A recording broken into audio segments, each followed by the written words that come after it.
안녕하세요. 남은늘변 김현수 변호사입니다.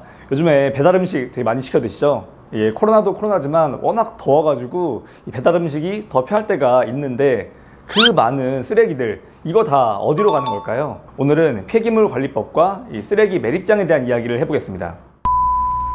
자, 방배동, 압구정동, 청담동, 잠실동 서울에 있는 상당히 좋은 동네, 비싼 동네들 이름인데 이 공통점이 뭔지 아시나요? 놀랍게도 전부 예전에 이 서울시의 쓰레기 매립지였다는 점입니다. 60년대만 하더라도 진짜 서울은 딱 이렇게 사대문에서 이렇게 멀리 벗어나지 않았고 지금의 뭐 서초, 강남, 송파 이쪽은 전부 이렇게 농사 짓는 외곽, 시골이었거든요. 그러니까 서울 시내에서 나오는 쓰레기를 처리할 곳이 필요했는데 서울과 멀지 않으면서도 이 농촌이었던 이곳들이 이 매립지로 선택받은 거죠. 물론 이때는 연탄을 떼던 시절이었기 때문에 매립 쓰레기 중에서 가장 많은 비중을 차지하던 거는 그냥 다 쓰고 하얗게 변해버린 그 연탄재 보신 적 있으시죠? 없나? 그런 거였다고 해요. 이런 쓰레기 매립지 위에 흙을 덮어가지고 땅을 평평하게 그러면은 아파트 짓기 딱 좋은 땅이 생깁니다. 이 서울의 인구가 폭발적으로 증가하면서 과거 쓰레기 매립지였던 곳들은 전부 지금은 이제 복토를 거쳐가지고 주거지로 바뀌었어요. 앞에서 말한 동네 말고도 장안동, 상계동, 군자동, 상월곡동, 응암동, 염창동 모두 마찬가지로 이제는 아파트 숲이 됐습니다. 그렇게 서울 외곽 여기저기에다가 폐기물을 묻었었는데 상황이 좀 바뀌었어요. 산업이 발전을 하고 그리고 경제가 성장을 하면서 쓰레기가 점점 많아지는 거예요. 서울 인구도 막 급증했습니다. 1978년 기준 서울 인구가 782만 명이었는데 이 사람들이 막 버려내는 그 쓰레기가 어마어마하겠죠. 어디 한 곳에 딱 몰아가지고 처리하고 좀 제대로 관리할 필요가 생긴 거예요. 그래서 1978년 환경보전법이 만들어졌고 한강에 있던 난지도가 서울 시민들의 쓰레기장으로 선택을 받았습니다. 원래 여기는 이름 그대로 그냥 섬이었어요. 질안지교라는 한자성어에 나오는 향기 좋은 난초와 지초 이게 많다고 해서 난지도였는데 이제 한강 양쪽으로 이렇게 고수부지가 쫙 만들어지면서 이 섬이 서울시와 연결이 됐고 쓰레기 섬이 돼버린 거예요. 78년부터 서울시의 쓰레기가 여기에 쌓이기 시작했는데 하루 평균 8톤 트럭 3,000대 분량의 쓰레기가 벌어졌다고 해요.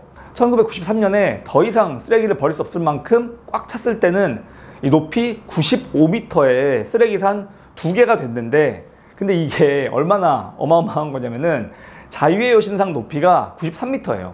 그러니까 자유의 여신상 높이보다 훨씬 더 높고 크고 평평한 그런 쓰레기산 2개가 만들어진 거죠. 저 학교 다닐 때 선배들한테 들었던 좀 이렇게 전설 같은 이야기 중에 바람 부는 날이면은 난지도 쓰레기 냄새가 신촌까지 날라왔다 이런 이야기가 있었거든요. 그러니까 연세대에서 난지도까지 버스 타고 가도 30분 넘게 걸리는데 근데도 바람 불면은 그 쓰레기 냄새가 날라왔다고 하니까 그 쓰레기 산 규모가 어느 정도였을지 대충 짐작이 가시죠.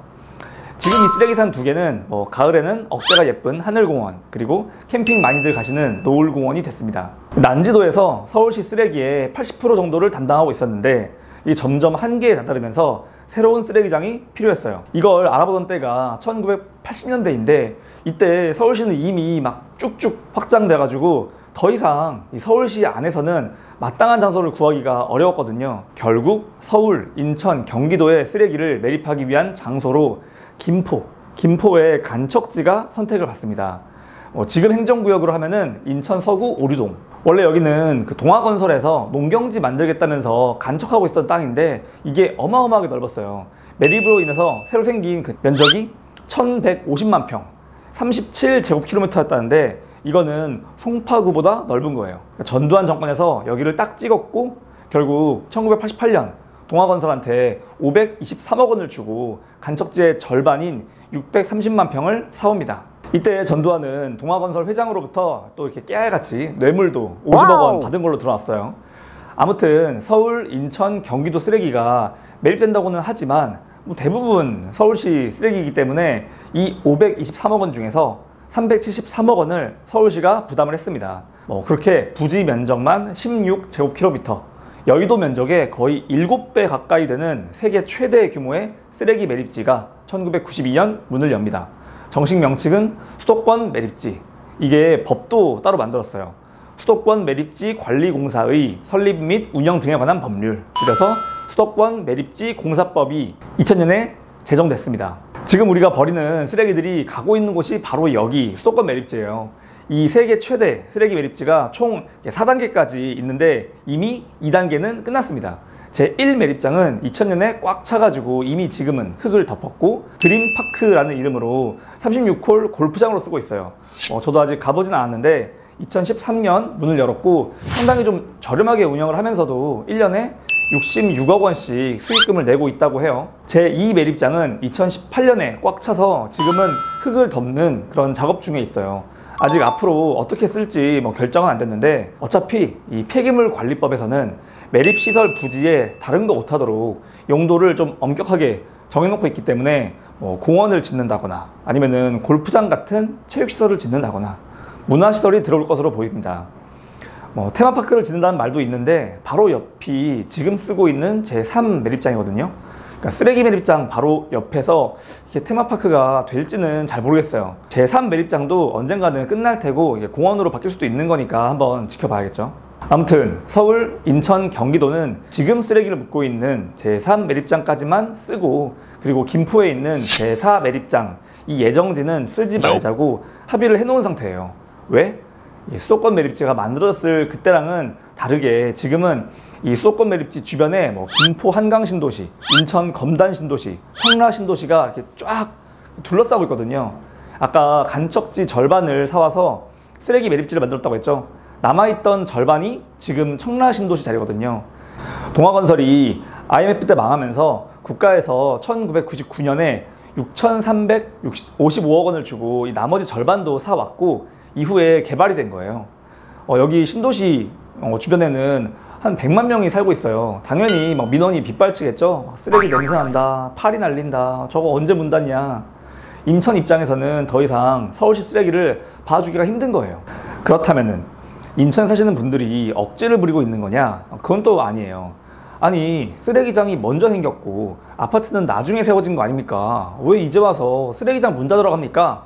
이렇게 생각할 수도 있는데 원래 수도권 매립지는 1992년 시작 그리고 2016년 종료 예정이었어요. 그러니까 원래는 2016년에 문 닫을 예정이라서 그거에 맞춰가지고 주변에 신도시가 쫙 들어온 거예요. 당연히 여기 아파트 분양받으신 주민분들도 2016년 뒤에는 이 혐오시설, 기피시설 없어지겠구나 하고 믿고 들어온 건데 근데 뜻밖의 상황이 생긴 거예요. 생각보다 쓰레기가 안 나오는 거예요.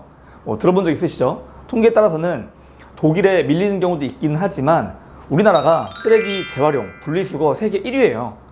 재활용 수거율이 59% 정도라고 해요.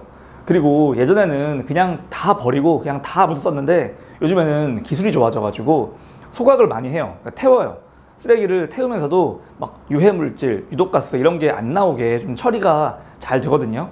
태우고 나면은 부피가 확 줄어들겠죠? 자연스럽게 매립량도 줄어듭니다. 1994년에는 1164만 톤이 묻혔는데 2019년에는 336만 톤이 묻혔어요. 그러니까 2016년에 제4 매립장까지 다 끝날 줄 알았는데 2021년 현재 제3 매립장 시작한 지 얼마 안 됐어요. 자, 이런 상황에서 서울시랑 경기도는 어떤 입장일까요? 당연하죠. 2016년도에 이용 종료하기로 한 거는 그때면은 꽉 찰 줄 알았으니까 그랬던 거고 생각보다 쓰레기가 줄어가지고 아직 여유 있잖아. 제3 매립장 이제 막 시작했고 아직 제4 매립장은 시작도 안 했는데 그냥 더 쓰자. 쓰레기 매립지 만드는데 쉬운 게 아니다. 돈 좀 더 줄게. 이러는 거예요. 어떠신가요? 지금 상황이 뭔지 좀 이해는 가시죠? 인천시는 2025년에 수도권 매립지 문 닫겠다라고 미리 공표를 한 상황입니다. 아주 심각합니다. 언제까지 서울, 경기도 쓰레기 전부 처리해줘야 되냐? 2016년도에 끝내기로 했잖아. 이런 인천의 입장도 이해가 되고 아니 2016년은 옛날에 계산 잘못한 거고 쓰레기 묻기로 한 땅이 아직 많이 남아있잖아. 저거까지는 다 쓰고 끝내자. 돈 더 줄게. 그리고 앞으로는 좀 냄새 안 나게 좀 깔끔하게 다 태우고 남은 그런 재들 이런 것만 묻을게.